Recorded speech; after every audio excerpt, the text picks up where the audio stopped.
Twizere ko muri amahoro nshuti zacu aho muherereye hose.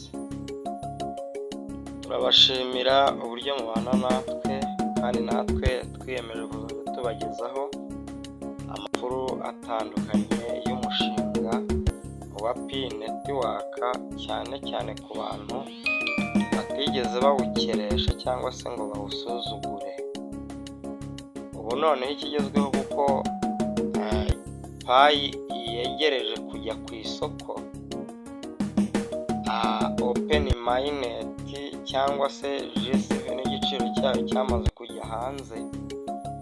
Ubu ngubu tugiye kuzajya tubagezaho ibiciro byo ku masoko uko iri kugenda igura, ndetse na za guverinoma z'ibihugu uko zagiye zitabira zishyiraho n'ibiciro mu gihugu cyazo, uko abantu bazajya bahaha mu masoko ibiribwa ndetse yewe n'amasambu n'igihe gitoya abantu bagatangira kuyagura abandi bakayagurisha. Byatangiye bisa n'imikino, abandi babona ari nko gukina bisanzwe, abandi ati P-Network izaba sikamu nta mumaro, ni nka bya bindi, ariko ubu ngubu aho bigereye ngira ngo bimaze kugera ahantu haryoshye, ndetse n'umushinga wa CP Rwanda nawo wamaze gusinya amasezerano yemewe ndasubirwaho na ba nyir'umushinga ko izajya yubakira abantu abapiyoniya, ubwo abamayininze payi bazifite, hanyuma uwo mushinga ukabubakira inzu igeretse kabiri cyangwa gatatu, warangiza ukishyura payi imwe cyangwa payi ebyiri bitewe n'aho inyubako yawe iherereye. Ngira ngo rero ibintu ni uburyohe muri make nta gushidikanya. Mugiye kuzajya noneho mwirebera ibiciro uko bimeze, ku buryo ubu nta muntu waguhinjarika cyangwa se ngo akubeshye cyangwa se agushimutire ubutunzi bwawe wibikiye. Ugomba kumenya ibiciro uko bihagaze. Niyo mpamvu rero muri kureba tuno dufomo tuba twabicukumbuye, twabikuye ahantu kure za guverinoma reka ziri gukora. Abantu bakeresheje payi banga kuyimayininga, abo yishyiriye muri telefone nabwo ku buntu ukabona bagaragaje ubunebwe, ariko twashimira abagiye bitanga bakagaragaza yuko bayikeneye, kandi koko igihe kirageze nabo ngo babone yuko ibintu bakurikiye nabo batapfushije umwanya wabo ubusa. Twamye tubabwira yuko ubuzima bw'abantu bugiye guhinduka, amateka agiye guhinduka, kandi na Bibiliya yaravuze ngo mu bihe bya nyuma abari abakire bazaba abakene, ahubwo abari abakene bazahinduka abakire. Ibyo biri muri Bibiliya rero bigomba gusohora, kandi ntabwo bizasohorera ku giti cyangwa se ku mabuye, bizasohorera ku bantu. Wowe mushya rero kuri iyi channel yacu, nagira ngo ngusabe gukanda subscribe, ukore no kukazogera kugira ngo uzajye ubona notification y'ikindi kintu twaporodinze. Ubu gahunda igezweho niyo kuguha amakuru mashya, ndetse mu minsi mikeya turatangira kubigisha uko payi muzajya muzibikura mukazitaransfera kuri banki yawe ukoresha runaka, kandi ibintu bizagenda neza kuko umushinga wa P-Network urateguye rwose. Amashirakinyoma yo ngira ngo yamaze kugaragara, ukuri kurahari. Abayifite nibo babizi kuko bazi ubutunzi bafite, bazi ikintu bafite. Abantu bamwe batangiye gutekereza kuzajya gutura ku mibumbe kuri Marisi n'ahandi hatandukanye, abandi mu Burayi, ariko wowe munyarwanda, wowe wifitiye payi yawe, ngira ngo ntabwo ari ngombwa kujya gutura muri ibyo bihugu, kuko igihugu cy'u Rwanda nacyo ni cyiza, nta mpamvu n'imwe yo kujya gutura mu bindi bihugu kandi usize igihugu cyawe, ako kari agaciyemo. rero Pi Network uko biri kose uyu mwaka abantu baratangira kuyirya, kandi ni GCV igomba cryptocurrency igomba kuzakoreshwa n'isi yose, aho abantu batazongera kuzajya bakora ku mafaranga uretse kuyahererekanya kuri telefone gusa ku ikoranabuhanga. N'ubu ndetse byaratangiye kuri Momo Pay, abantu basigaye bishyura kuri Momo Pay bakagendana amafaranga kuri Mobile Money.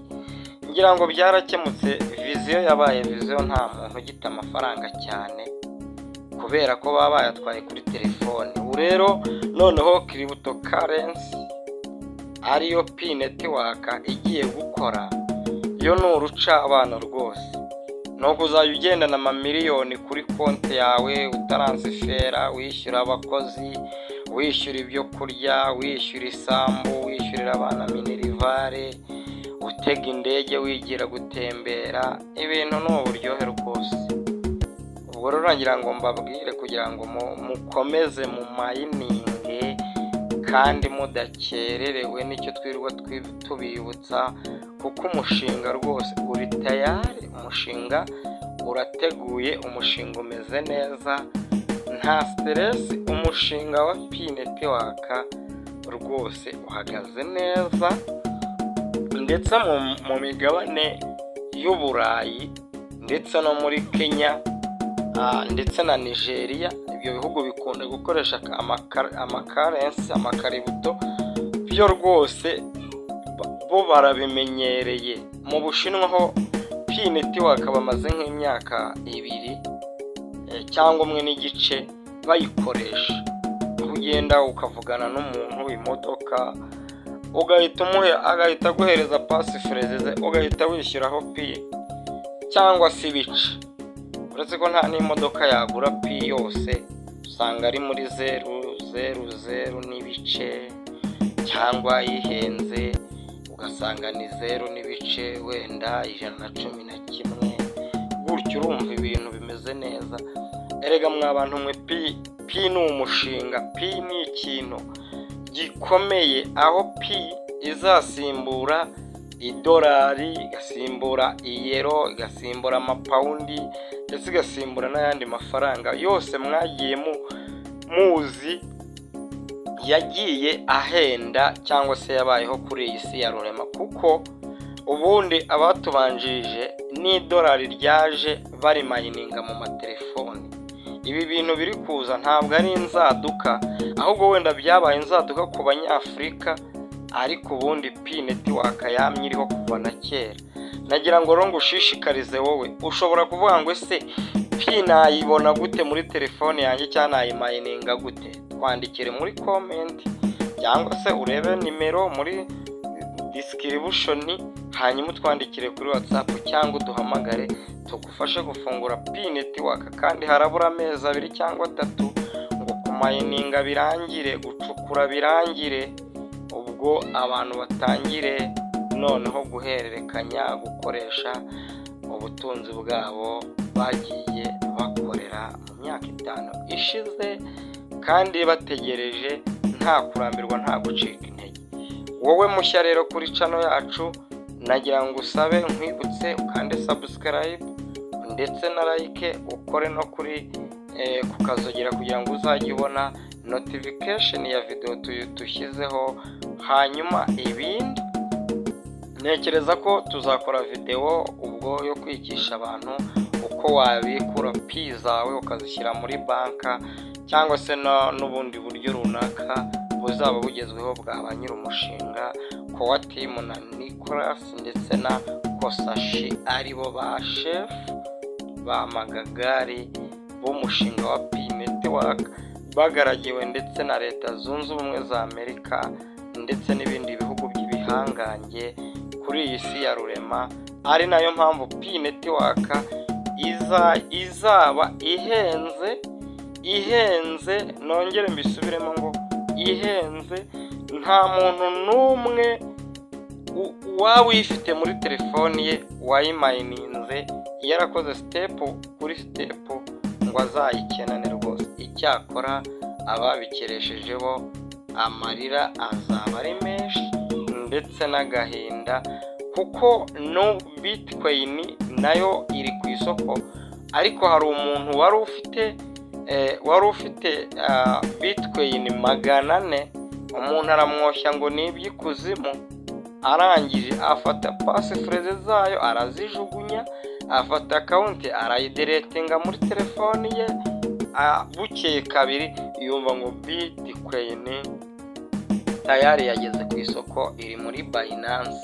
Noneho irangije inshuti yanjye yagiye ku isoko ihagaze ibihumbi 62 by'idolari. Ngaho nawe kuba umubwire ufate 400 yajugunye agatwika, ukube n'idolari rimwe, hanyuma uhita ukuba n'ibyo bihumbi byose. Urasanga mu nshuti yanjye, ntukajye ufata ikintu utaramenyera iherezo ryacyo ngo uhite ugitesha agaciro.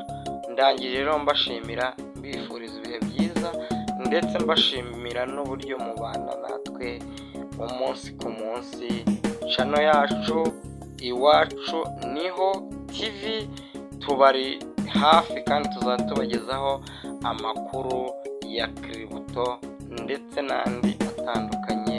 Amahoro y'Imana ndetse n'umugisha nibigwire kuri mwebwe aho muherereye hose, haba mu Rwanda ndetse no mu bihugu by'ibibanyi duturanye, ndetse n'abari ku yindi migabane itandukanye. Mugire amahoro kandi tubifurije ibihe byiza. Mujye muhaha muronke kandi mwambare muberwe. Imana nibaha ibyo gufungura mu bifungure, ubundi ibindi mugire ibihe byiza. Turabashimiye kandi tuzahorana namwe, mudushyigikire mukanda subscribe. Murakoze.